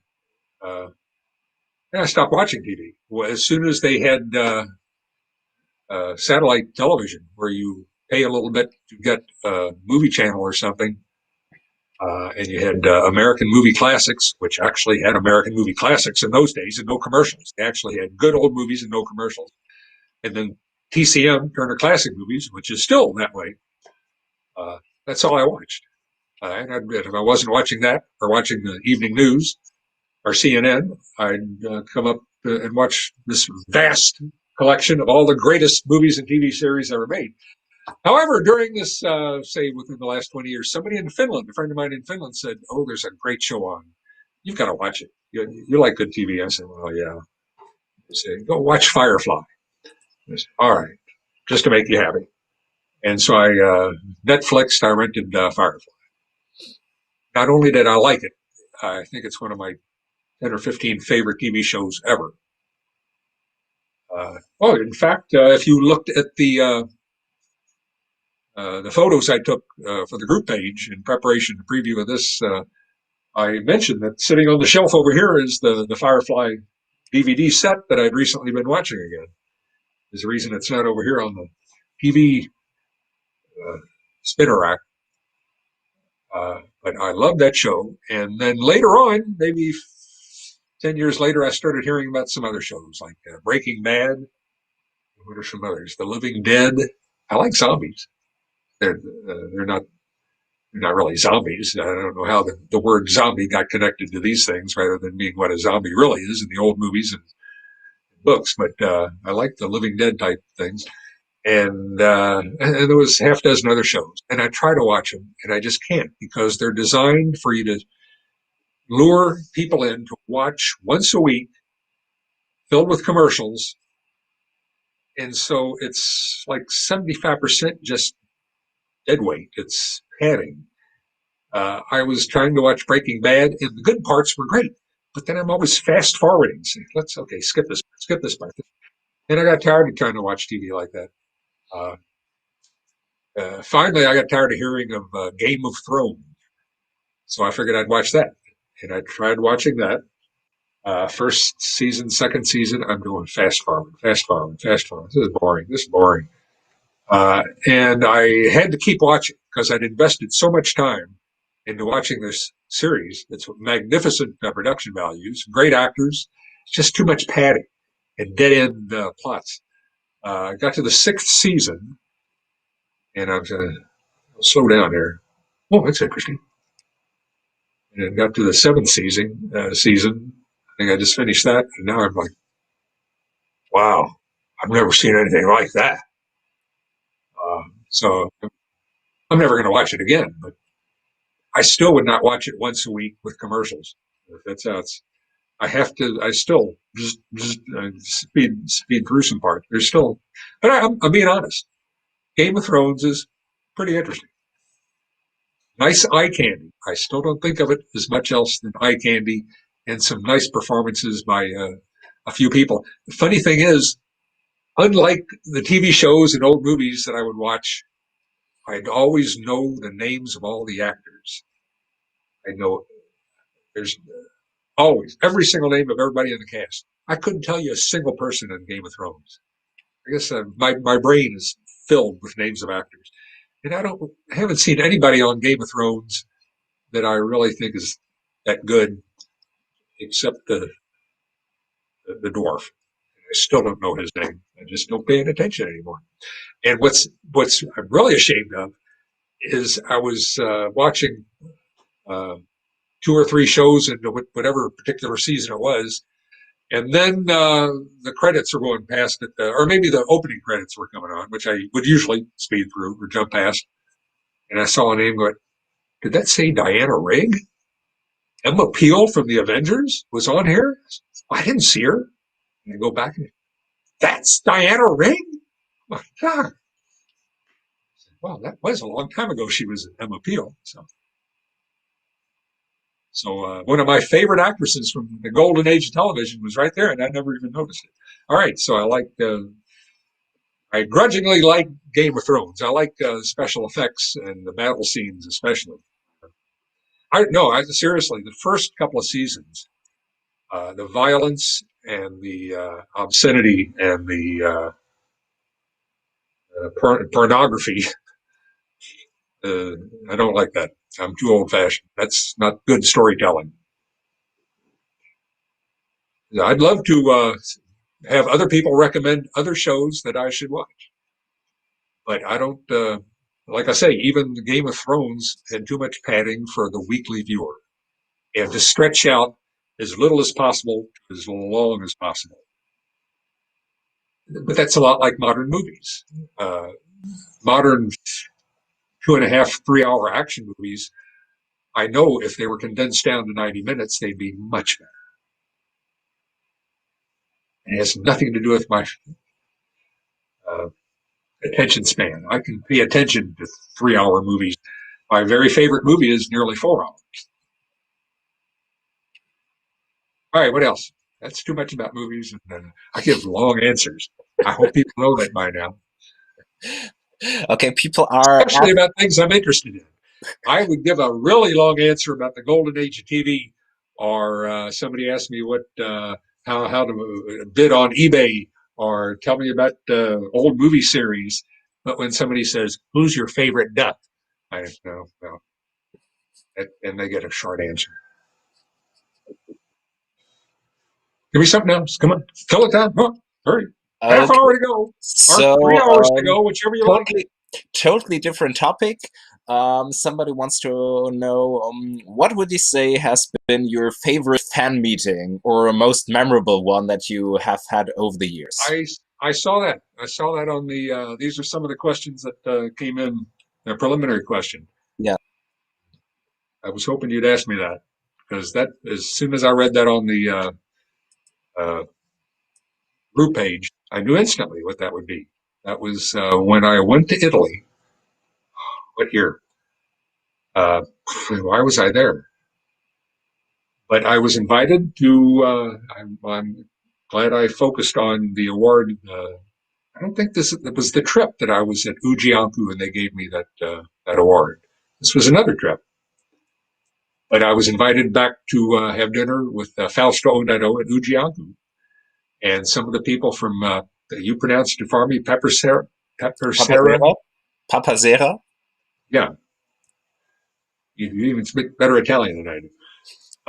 Papazera. Yeah. were going to be there, and so I showed up, and then I noticed there was a lot more people showing up, and there was way too many people showing up. Anyway, it finally turned out this was like a surprise party in my honor. But also, these were duck fans from all over Italy and I think a few other countries. Uh, and during this wonderful meeting, they presented, well, show and tell. Should I switch to that camera? We got the camera on. If it's still on, have a look. Hear me?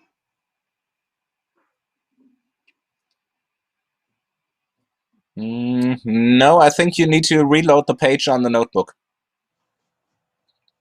Yeah. Due to inactivity, it shut off. But you can also just bring it to the main camera.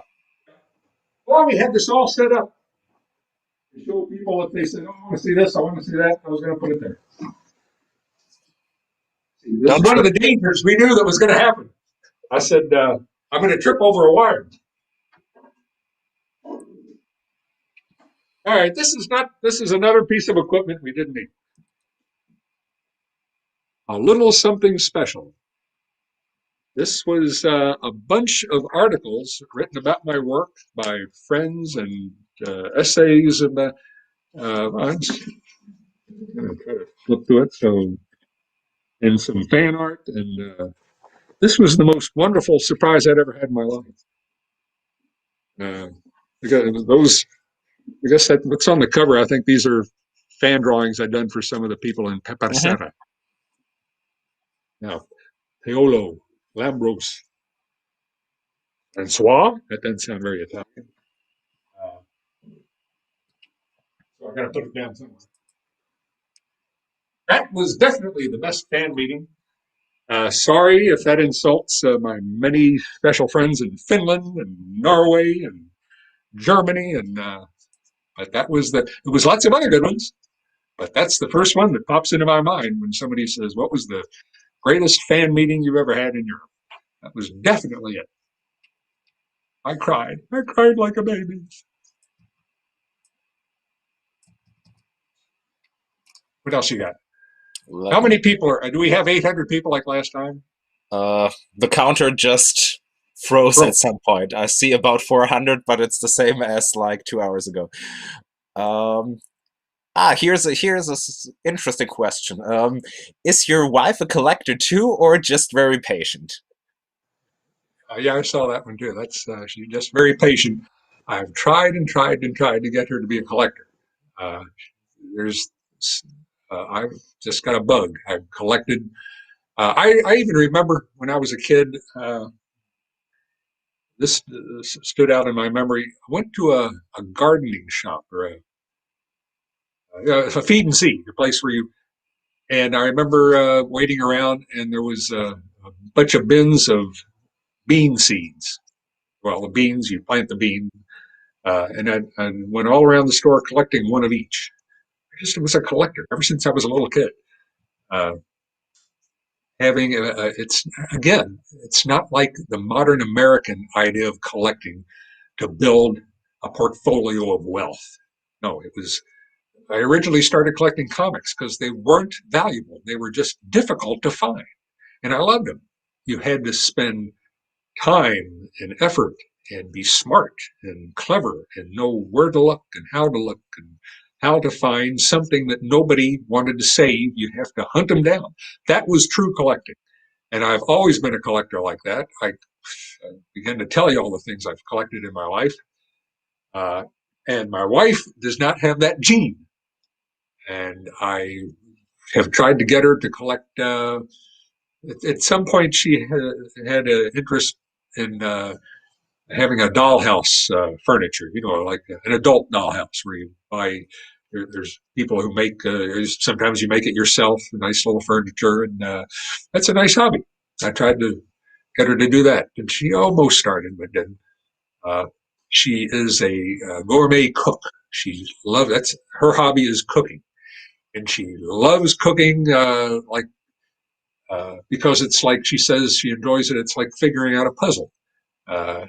You have a cookbook and some exotic recipe, and to make it all come together, measuring and going out and finding the ingredients. Sometimes, difficult Oriental ingredients.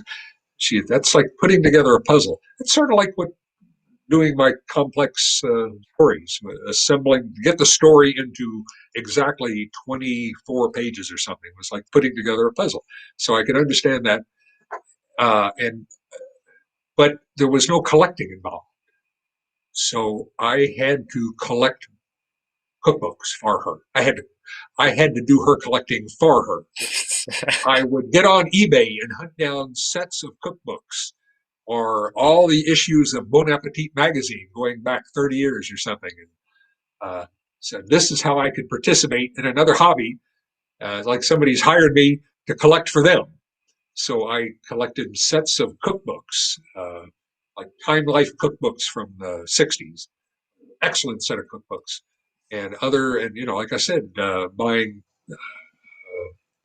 Bon Appetit magazines off eBay, building a collection. It's a monthly magazine that goes back, I think, to the early 70s. So I never could get her to be a collector, so I had to be her collector for her. But patience, all of my stuff is not in her way. It's up here. It's in the comics vault. It doesn't clutter up the house. So she doesn't have to be too patient. The pinball machines are down in the basement. That's the house itself is pretty normal. Okay. Keep it coming. Yeah, we have some. I'll just choose some random quick questions from our chat right now. I can't answer quick questions. All my answers are a lot. The questions might be quick. The answers are this is a really quick one. all right. Somebody wants to know. Let me check. Yes or no is the answer, right? Somebody wants to know, how should I address you at a con? Just Don, Mr. Rosa, Your Excellency. Just Kino or Don. Okay, there you have it, folks. Let me see. Do you like any? People think I think this was answered on the group page. Somebody popped up and said, "Oh, he prefers to be called Don rather than Kino." And I said, "What gave you that idea?" I just signed my name Don. It's my middle name, but I use it for a signature because it's pretty. The D is prettier than a K. The K is like D is. So I sign it Don. But Kino is a cool name. And they're both, I think I said the answer on the group page was both of my names are created just for me. They're unique names. It's not, Don is not short for Donald. It's short for Dante, which is spelled with an A. So I could have been Dan, but they chose to treat it phonetically. So it was Don, short for Dante, and Kino, short for Gioacchino. And I'm trying to make the short answer longer, so you got to stop me. Jump in there and stop me. Okay. Stop me before I kill again. Then somebody asks, do you like any stories by Stephen King? He says, I think you would like The Dark Tower. This is going to shock people. We should answer this when I'm over there in the library. Is that going to be the next? That'll be as boring as. What? I thought this would be more exciting than in the comics vault, but we had 800 people. Or you say you don't know how many people we've got? But, no, I don't know how many there are at the moment. But Stephen King. Obviously, I couldn't help but notice how popular Stephen King is. I have got many authors over there. I read hundreds of authors. There's something wrong with me that I don't like Stephen King. The people who like Stephen King are just fierce fans of that's their favorite author of all time. I just don't get it. I've tried reading his books. I'm annoyed by his writing style. What is it that annoys me so much? It's just so much bullshit. It's just writing, just pouring out words, and I can't explain it. But I've tried 2 or 3 times. I just can't stand the way the guy writes. it's just so. Yeah, there's people can't stand the way I tell comics, so there's no accounting for taste. I actually purged myself of all the Stephen King books that we had. My wife likes Stephen King, and once she read all the books, said she wasn't going to read them again because there's too many other books to read. Rather than reading the same book twice, uh, I said, "Well, let's get rid of them. I don't even like looking at them on the shelf." So I'm sorry, I don't. And that's the only author I feel that way about. No, there's one other. I'm trying to think of his name. He wrote "Raise the Titanic." Clive Cussler. Hmm. He has the most brilliant plots. Basic ideas are just Scrooge stories. They're great searches for ancient treasure. They seem well researched. The writing is like a 15-year-old. It's so corny and stilted and stupid. I've tried hard to like his stories, but had to get rid of all his books too. So those are the only two authors I've ever read. There's other authors I read, popular authors, and I say, well, it's all right. So it's not a matter of just not caring about it. It actually makes me mad. It annoys me. Clive Cussler and Stephen King books, something about the way they write aggravates me. But Okay, he maybe. doesn't need me. He doesn't need me. He's probably the most popular author of the last 50 years. So he's not sitting at home saying, why doesn't Don Rosa like my book? Maybe he is. I Who like his knows? comics. But he Okay, probably here. does. He probably has read my comics. He's a comics fan. He's a comics collector. Okay, here somebody wants to know. I think this has been answered on the group page before, but why not answer it again in the stream? Somebody wants to know why you stopped drawing the characters with pie cut eyes and just used round pupils lenses instead. Because I started out copying, you saw the clipping file, copying exactly the way Karl Marx drew everything. Uh, Not intending to continue to copy him, but that was, I just had to get the feel for how to design physically the bodies of the characters and how they look when they're pointing or running. And after I did that seems like about 3 years, and then I recall at first I'd get out the clipping and I'd copy it as close as I could. Then for maybe another year, I got the clipping out and I'd draw, and I wouldn't even look at the clipping, but it was there. It made me feel good that it was there. And then after 3 or 4 years, I never looked in the file again. I developed my own way of drawing the ducks, but it must have been based on Marx's, just the way I wrote. I developed my own way of writing stories, but in my mind, at least, it was based on how he wrote them. But I would base it there, and then I'd have to go off on my own. It's natural. That's the only way to do good work. But at some point during the last maybe 3 or 4 years, it occurred to me that Marx probably was told from the original when he first started doing Donald Duck in 1942 to do the Disney pie cut eyes. And as soon as I realized that, I said, "Well, I can't do that anymore. It's Disney. I'm going to have to draw normal eyes and not Disney pie cut eyes." And that's all there is to it. It just suddenly struck me as a Disney affectation, and I didn't like it. It's a weird way to draw eyes. So that's it.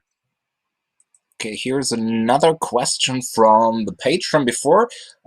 Did you meet Giorgio Cavazzano, and what do you think of Italian Disney comics in general? Well, as any American who has seen them, we don't know what to make of them because they are totally different from the American style and the Northern European style.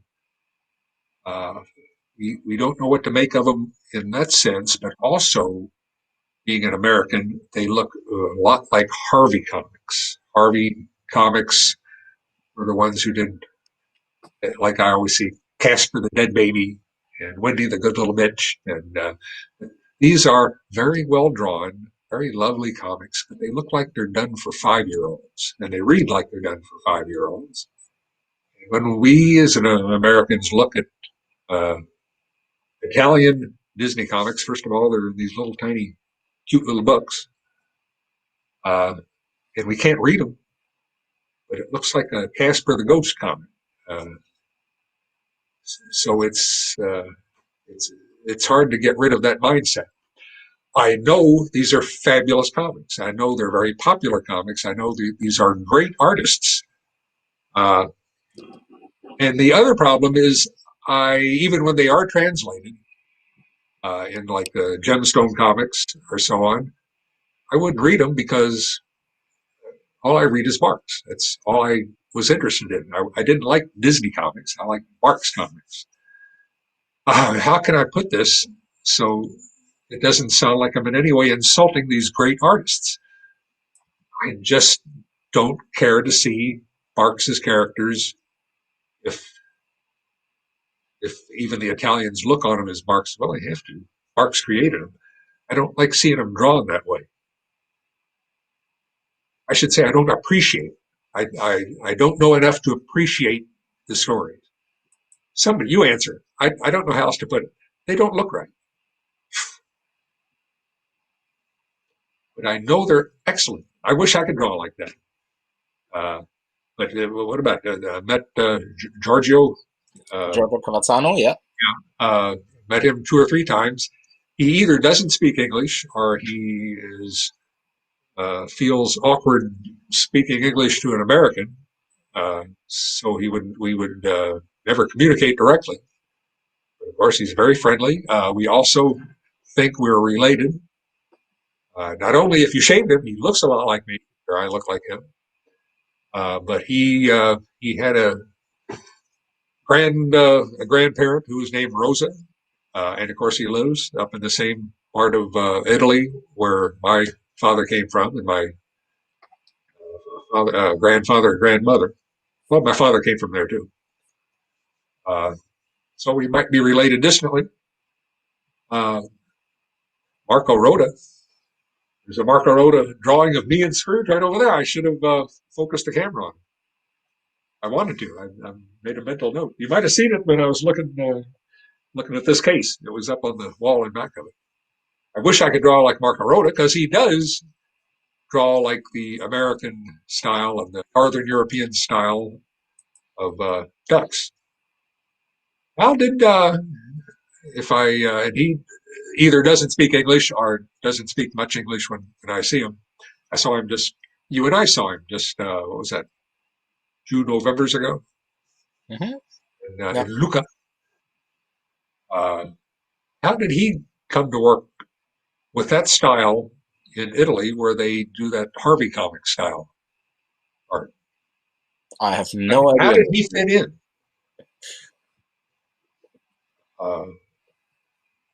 Marco Rota is, because I can understand his art. It looks more like to me what I'm used to, and it's wonderful. He's my favorite, my second favorite duck artist, next to Mr. Marx. And it's my loss that I just can't, from my background, I can't appreciate the Disney style, or the Italian style art on Marx's ducks. I'd be surprised if you didn't get that answer from any American, but no. Anyway, you know, I'm the guy who doesn't like Stephen King, so shows what a jerk I am. Okay, since you already talked about Barks now, here is a 2-part question, and it's: do you have a personal favorite Bark story? And of the Bark sequels that you did, was there one that you particularly enjoyed doing the most? Didn't I answer the first part of the question there in the comics vault? I think so, yeah. Well, when I was growing up, I have to tell the story about my sister. I'm sitting here today talking to people all around the world because of my sister. When I was born, she was 11 years older, and she still is.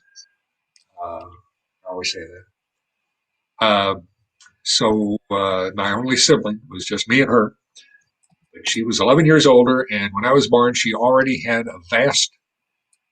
had a collection of comics. People didn't collect comics in those days. She just had an assemblage of comics. All the comics she bought since she was about 9. So by the time, literally from birth, I was surrounded by thousands of comics. And in America, that would be mostly Dell. And she had a lot of Harvey comics too. That's why I'm so familiar with that style. She had Dell and Harvey, and some DC funny animals. DC people who comic collectors don't know. DC comics, Superman and Batman. Most of the comics they published in the 50s were funny animal comics. It outsold probably Superman and Batman in those days. So I grew up with her comics. And then she, as soon as she could, she moved out of the house. And I was left owning her comic collection by rights of salvage. And let's see. And so she was no longer buying the comics. So I had to go when my parents would take me somewhere. I had to point to the comics that I wanted. And I vividly recall the time I went after she left the house and pointed to some comics. I remember the comic it was a Donald Duck comic. Now, I knew I loved some of these stories in these comics that I grew up with, but I still hadn't, and I recognized that artist, that good artist, I recognized, but I'd never paid attention to what the age of the comics or what titles this guy usually was in. Anyway, I pointed out a Donald Duck comic on the rack. I got it home and I read it, and it was I think a Tony Strobel. Well, it was Donald Duck. Experts know Marx stopped doing the Donald Duck title when it was in the 4-color state. He got Donald Duck comics started, and then he went back to doing the comics and stories, or continued to do the comics and stories, and also doing the Scrooge comics. And Tony Strobel and lots of other lesser artists and writers did the Donald Duck title comics. So I picked out a Donald Duck comic and I read the story, and this sucked. So I said, well, I guess I've outgrown this stuff. I mean, when you're that age, you're supposed to outgrow this stuff. And sometimes the dumber kids force themselves to outgrow it faster. Most all American kids do that nowadays. But I was at least dumb enough to sort of urge myself to outgrow this because I knew that's what you're supposed to do. So I started collecting Superman comics and the Superman family. You had Superman and Jimmy Olsen and Lois Lane and Action and Adventure and Superboy and great comics edited by Mort Weisinger and great artists Kurt Schaffenberger and Kurt Swan and a number of other people not named Kurt, like Wayne Boring, who wasn't named Kurt or Boring. Well, he was named Boring, but he wasn't Boring. Forget that. And the junk shop downtown, my father would take me on Saturdays. He'd go down to the shop, we called it, down to the construction company, and by himself, and he'd work on some quotes he was working up. And then afterwards, he'd drive me down to the sleaziest part of town where the junk shops were, and the burlesque theaters, I remember, was right next door. The Savoy Theater was right next door to this used magazine store where you'd go in and there'd just be walls of dilapidated paperback books and tables in the middle of the room with magazines, girly magazines, all used magazines in heaps.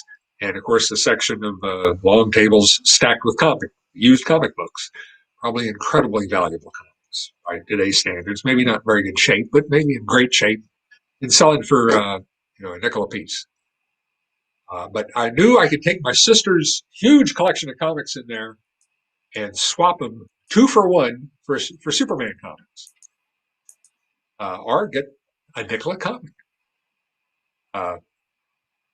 So I was doing that, but I could not part with 2 comics. I knew I was supposed to. I knew I was supposed to outgrow them. But these two were just too great. One of them, my very favorite one, well, I'm not sure, I couldn't decide which of these. I loved them both. It was one Donald Duck and one Uncle Scrooge. Donald Duck was titled the Golden Helmet, and this was the best of all, even the Barks treasure hunts.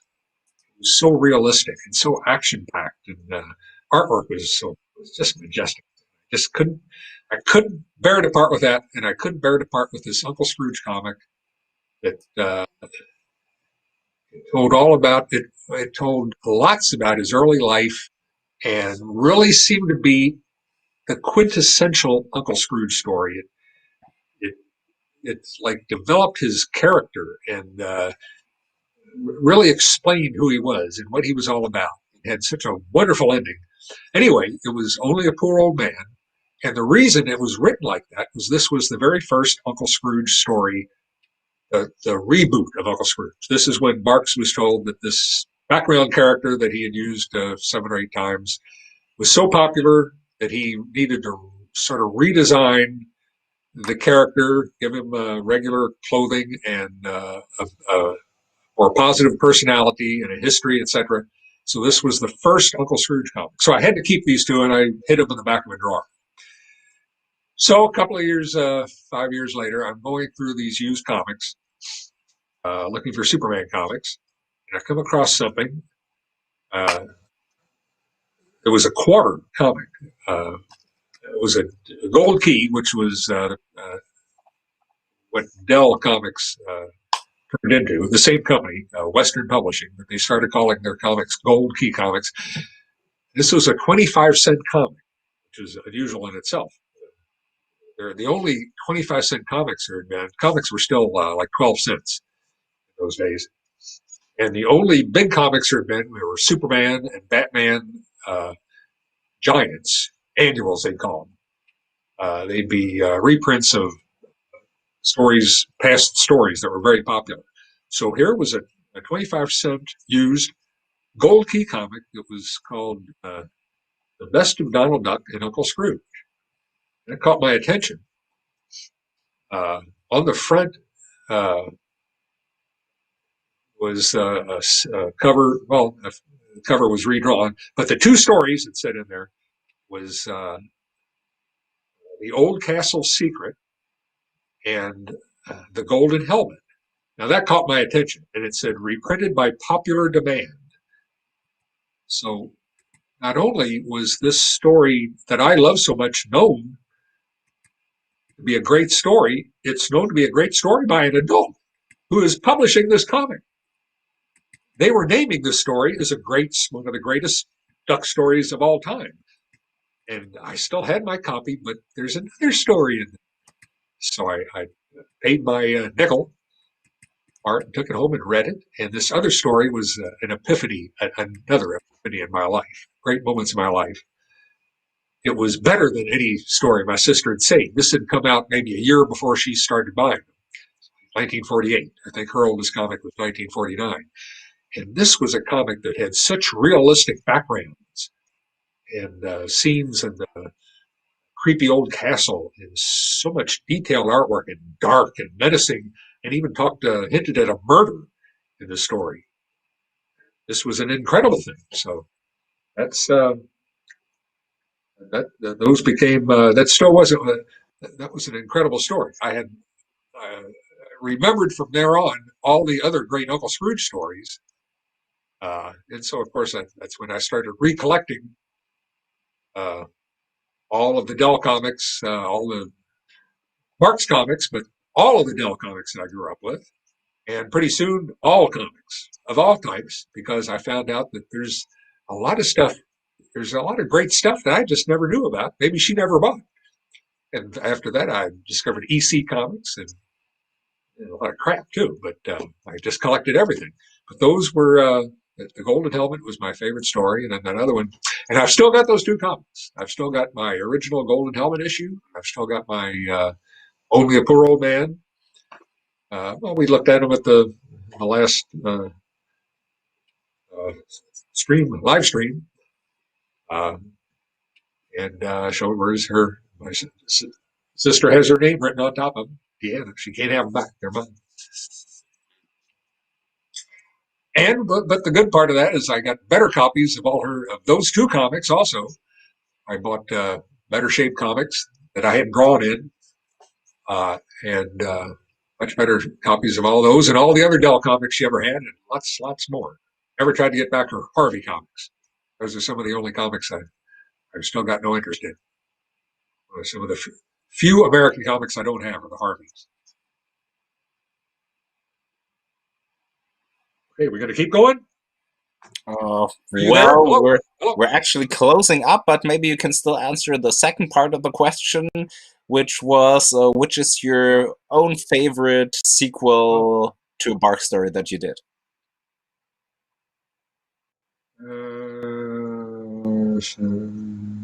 I'd have to have a list of them in front of me to think of. I like to say that a possibility is The Prisoner of White Agony Creek, because that is a sequel to another epiphany moment when I first saw the 4 censored pages from Back to the Klondike, and found and what an incredible discovery that was, seeing Marx's version of a young, dynamic Scrooge in his salad days of his life. And when I do know that when I did the sequel to those 4 pages, I loved that story so much that's one of the reasons I quit. I don't think I said read Why I Quit, the thing on the internet, to find out why I quit. But one reason I don't think I mentioned in there, because it's too personal, was that after I finished The Prisoner of White Agony Creek, I felt like I'd never create another story that I loved as much as that one. So it's time to quit. I didn't know where to go from there. And then there was all those other reasons too. So that, in some ways, would have to be my favorite sequel, the very last story I did. Okay, I think. Let me check. And you don't want to keep going, huh? Okay, we're closing up now, but maybe we can give the people a little teaser about next time, because they're already asking, where will the next stream be? From which room will we see you then? Well, I was figuring on the library and showing people all the books that I collect and read. I don't know. Why don't you have people write in and see where they want me to go? I'd rather go in the comics vault. Maybe we can do the comics vault in the library, and then the comics vault in the studio, and the comics. Why I love not? meeting the comics vault, because I want people to do the comic book challenge, where they say, okay, they're going to name an obscure comic to see if I've got it. Okay, let's go. You ready? Name it. I'll run out and get it. But we have to have a system so I could. So this thing shut off due to inactivity. I had everything set up over there. See, that's what we were going to do. People were going to, I thought, I want to see that book or that figurine or that, and I was going to prop it up right there in front of the camera. But the one time I had a chance to do it, I go over there and Yano tells me the camera shut off. So We'll figure it out the next time we're in the that's studio. more interesting because, like I said, it was already 3 hours ago. I tried carrying the camera and this microphone. I had a clip-on microphone. That was two 20-foot, 25-foot wires going to separate machines that I was going to try to drag around here together. And I tried it, and in 5 minutes they were so hopelessly tangled that I knew that wasn't going to work. So now I've spent the whole time sitting right here. So I get a lot more exercise when we're at the comics hall. So okay, I'm done. Sounds good. And also we might have a. What are you doing? We might have a nice little surprise for the fans next time, because I hear we might be able to show a certain new figurine that's just gonna be released very soon. Why isn't that this time? I thought we were going to do that today. Yeah, it wasn't ready yet, but Okay. but yeah, people who are interested in a certain figurine will find out more about it within the next days on the Facebook page and on Twitter and on all of our social media. And we might even have a special guest next time with us here in the stream to present it live to you. And yeah. I'm looking at the picture there. See my legs? Are those? Is everybody seeing Scrooge's legs on my body? No. I'm looking at the screen. I see the group page and my Yeah, video, yeah. and then Scrooge's legs From the background. Yeah, very nice, very nice. All right. Well, here it is right here. Don't close yet.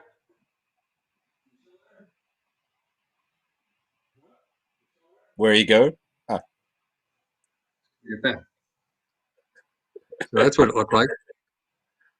Yes, pretty much the same. This is going to be the new figurine, huh? Who's going to buy this? No. Only kidding. I got more hair than